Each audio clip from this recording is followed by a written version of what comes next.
আসসালামু আলাইকুম। আশা করি আপনারা সকলেই ভালো আছেন। আজকে আমি দেখাবো কিভাবে আমি সহজে কাঁচা আমের আচার বানিয়েছি।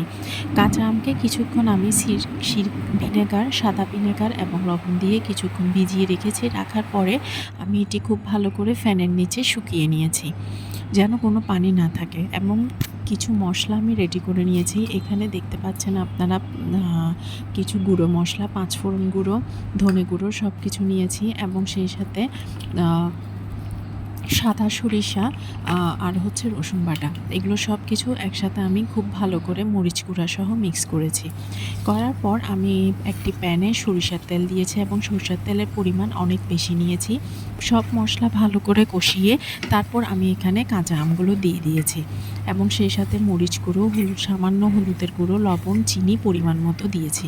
দিয়ে খুব ভালো মতো নাড়াচাড়া করে খুব ভালো মতো কষিয়েছি।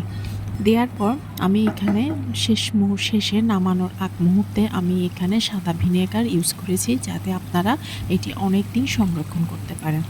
সবাই ভালো থাকবেন।